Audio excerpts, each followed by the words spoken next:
Ako si Kosa, Safety Officer 3 sa isang kumpanya.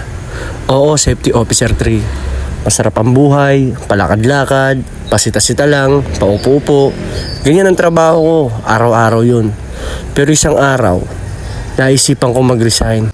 Dahil na din sa kagustuhan kong tulungan ng aking asawa sa pagbabantay at pag-aalaga ng aking mga anak. Pero syempre, hindi pa pwedeng tambay lang tayo. Hindi pa pwedeng sasakit lang ang ulo sa atin ng asawa natin. Hindi pa pwedeng isa rin tayo sa alagaan at hindi pa pwedeng isa rin tayo sa magiging dahilan para lalo silang mahirapan. Kaya nag-isip ako ng alternatibong pagkakakitaan habang kasama ko sila. Ayoko kasing patambay-tambay lang. Gusto ko habang tambay ako, kumikita rin ako. Para yung pangailangan ng bunso kong anak is matustusan ko. Syempre hindi lang ng bunso ko, kundi ng buong pamilya ko. Ngayon ko makukumpara kung ano ba yung pinagkaiba na nagtatrabaho sa hindi nagtatrabaho. Ngayon ko makikita kung sapat ba yung kinikita ko sa pagtitinda dito. At kapag hindi ko kinaya, malamang sa malamang, babalik ulit tayo sa trabaho. Basta ang importante sa akin ngayon, yung ginagawa ko. Tara samahan niyo ako maganda ng aking mga ititinda.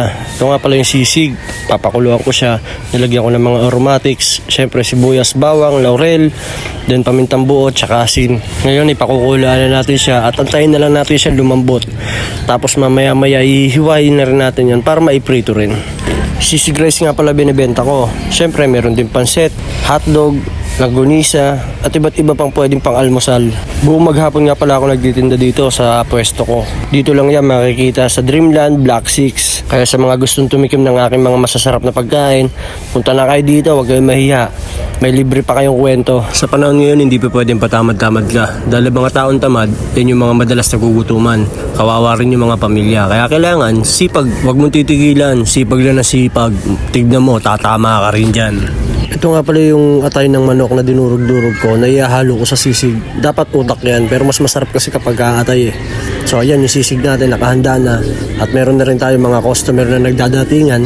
Lulutuan na natin sila para ma-serve natin sa kanila ang pinakamalupit at pinakamasarap na sisig.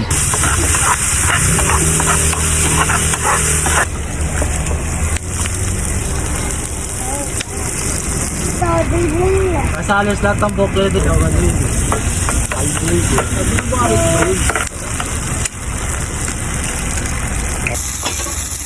Wala naman na silang niyaya.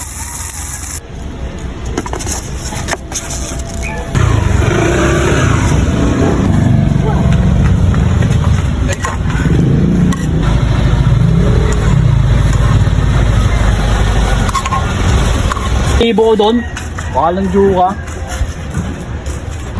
Salamat sa buhay naman oh. Pagod ko lang.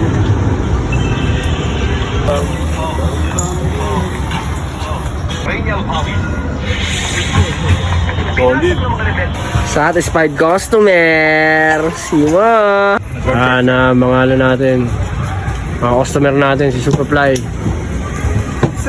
Another satisfied customer. Ingat tol. Salamat nga palagi sa mga homies ko na lagi nakasuporta sa ginagawa ko. Kasi sila rin talaga yung madalas kong nagiging customer dito. Kaya maraming salamat sa inyo mga Arnal. Sa uulitin hanggang dito na lang. Peace up! Yo no. Ang ina mo. Tignan mo naman kung gaano katalab yan. Talaga namang napakabisa nito. Empty na.